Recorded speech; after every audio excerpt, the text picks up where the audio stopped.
just trying to change my lifestyle. I'm just trying to change my lifestyle. Hey, what's good, fam? We just left the gym, did legs today, so you know that shit is wild. My legs is burning, but I just came on here to say what's up. This is where I usually like to chat. So inside the car when I'm working, because I can't tell you what I do, but I can tell you what I do. I do a lot of driving for my job. I can't tell you exactly what I do because HIPAA, but let's just say my job consists of a lot of driving. So I bought myself a little mic set so that I can chat with y'all in the car, but the shit's dead. So we going raw today, straight up raw, just to see how it sounds. One thing I did want to chat about today is just topic matter. I feel like everybody in rap talks about the same topic matter.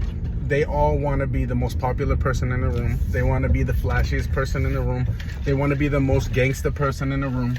And that just opens up a bunch of topic matter for me. I grew up listening to all types of music. So when I hear like pop music, when I hear rock music, everything has kind of a topic matter or, like, you know, storytelling aspect. There's something to the song more than just punchlines and shit like that. So that's where I'm at right now. I'm like, that's my lane. I need to find a topic matter that, well, not a topic matter, but literally in every song needs to just have a topic matter, just kind of like a country vibe, but make it hip hop, because that's where the lane is open right now.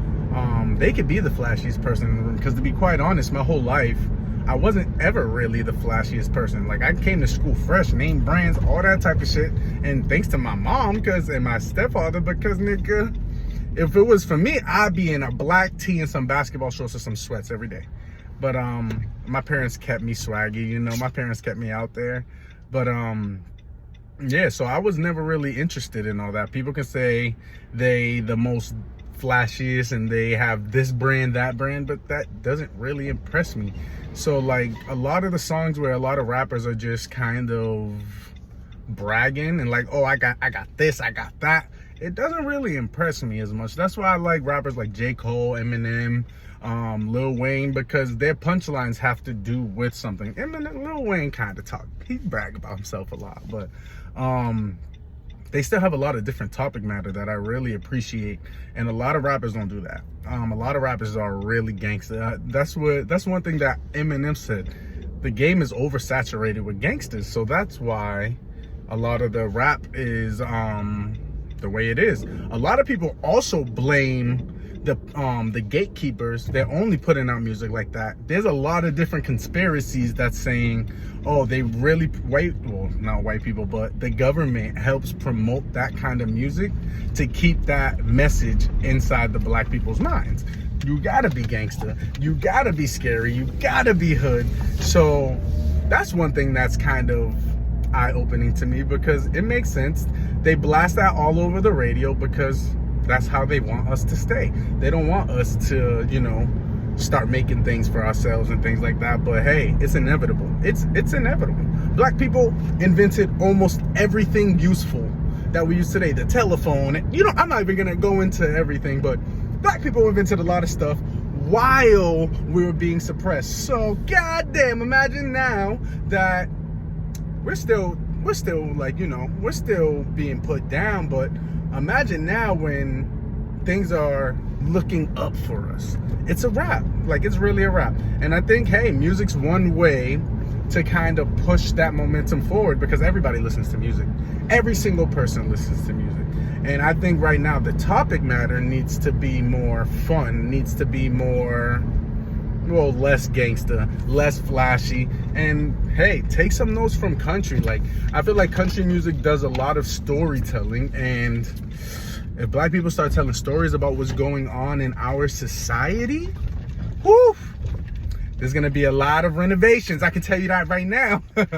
So that's what I think is most important. It's tough to kind of be a independent artist, because everybody don't want to hear good music. Like, I'll just be honest, like the way that everything is set up, where There's an oversaturation of like gangsta hip hop.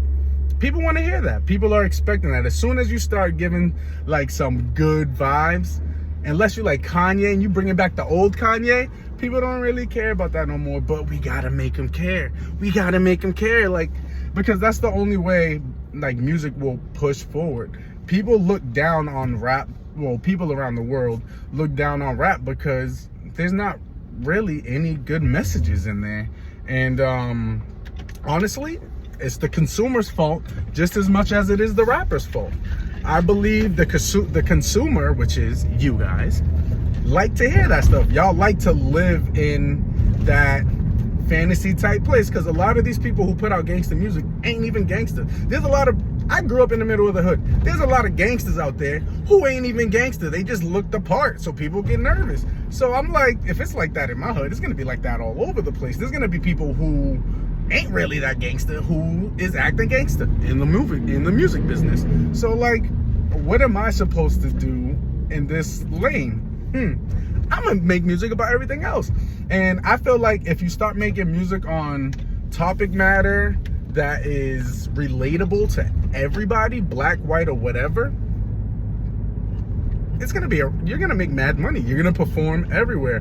That's why I have a video where I'm talking about we need to just get rid of genres, because shoot, there's money to be made in country playlists, there's money to be made in hip-hop playlists, there's money to be made in R&B playlists. So if I'm just trying to stay in the hip-hop lane, I'm losing money, because now I'm not getting, oh, I'm over here chatting, gotta make sure I'm going the right way. I'm turning left in 0.4 miles. I'm losing money, because if I don't, like, you know, rap on a pop beat, I'm not going to be on that pop playlist. If I only rap to hip hop playlists, if I only rap to hip hop beats, I have to fight over every other hip hop artist to be on the hip hop playlist. But if I got a country vibe on my shit, and then I start rapping a country, and then hold up, country people start rocking with it, because, you know, half of my blood is from the South. I'm a city boy, hands down, can't lie. Beantown, Boston, grew up in the middle of middle of the city. So I'm a city boy, but hey, my father's from the South. I got Southern blood in my veins. Shout out to Georgia. Like, you feel me? My daddy buried in Georgia, you feel me? But that's where I think my lane is gonna like really open up. Cause as soon as I start making like country songs, say that shit pop off in the country, now opens up features with like BX the Plug. That opens up features with even like a Miley Cyrus. Like, I could write a song with anybody. So I feel like that's where my topic matter, and like the fact that I like to make danceable music and just have fun on the stage is gonna make me different than everybody else, because it's kind of tough to make your way inside of this game as an independent artist. And to be honest, there's just people with a lot more money who throw it at promotion. You can't compete with that. You can't compete with a radio station. You can't compete with an artist that's giving hundreds of $1,000s to a radio station. They're gonna play the hell out that music. Like, there ain't no point in even trying to out rap them, because even if you're better than them, they're still gonna get paid. They're still gonna pay the radio station more than you. They're still gonna, like, you know, pay for the streaming promotion. So they're gonna get more streams anyway. The only way I feel you can outbeat them is by having multiple genres in your back pocket. So if I'm in Texas and it's country night, well, yeah, dibbity dog, I'm gonna be doing some country, you feel me? If I'm in the middle of America, if I'm in the middle of Middle America and I got pop music, they love pop music. I got a million songs that I can do for pop. Like, you know what I mean? There's money everywhere. I can always get up on the stage. So I gotta do the strategic way. I gotta hit the country market, back up, hit the R&B market, slide back, hit the rap market real quick. Like, you know, I gotta do everything just to make my way into these playlists and honestly to get on these stages, because different states love different things. I got a couple pop songs. If I'm in New Hampshire, I'm gonna do those. They love country music in New Hampshire. They ain't even that country there. There's a lot of trees and shit out there. I'm not gonna lie to you. If it's not country, it's damn close. But People in New Hampshire has a Boston accent though. That's one thing that I realized. Last time I was in New Hampshire, I heard a lot of people with a Boston accent, and it threw me off just a wee bit, because y'all kind of far. I already said people in the hood in Boston don't have the Boston accent, but why the hell do people in New Hampshire got a Boston accent? That don't make no sense to me. But anyways, that's just, you know, trying to get my point out there that genre don't really matter to me, at least, because when you're an independent artist, you're just trying to get on the next stage. You're just trying to get another song done. You know what I mean? It's not about the genre as much anymore, at least to me, because a country artist sent me his song and it's called Coming Home. I finished it yesterday, and yo, that shit is dope. I'm not gonna lie to you. It's talking about coming home to your family after being on tour. I can fucking talk about that. Like, I can rap about it. I got 2 verses on that mug. I sent him 2 verses. He put them both in the song. He's like, yo, you know what? You can have both of the verses. I'll put a 3rd verse and I'll sing in the 3rd verse, and we can make it happen. I'm like, Jesus Christ. I sent him 2 verses to pick one. And he was like, you know what? We're just going to put them both on the song, and then I'll just tie it up in the end. And I was like, okay, do what you want to do. And that's what we're coming up with. And you know what that is? More money. Like, it's more streams. It's more promotion of BT. And I don't care that it's country. Me personally, I really can give a less of a fuck that it's country. The beat is a bunch of guitars and drums and all that stuff. I think for a performance aspect, now I get to introduce the band. I'd be like, yo, I know you usually do it, but today, let me introduce the band. Like, you know, that'll be fun. Can't say no to that, because I'm amped. I'm amped on the stage, especially if I introduce them and they do a little solo, like they do a drum solo, a guitar solo.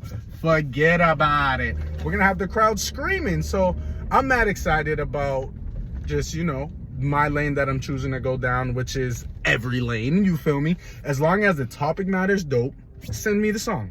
I'll feature on it. I usually send more than 1 verse. Have you choose which verse you want to choose. If you want both of them, I don't give a fuck. It's like, I'm out here grinding. I'm out here working. So that is my topic of the day. And I'm so happy I got this little car phone holder, because now I can just chat. It's a wrap. Until next time, it's your boy BT the artist. I love you. See you later, fam. I'm just trying to change my lifestyle. I'm just trying to change my lifestyle.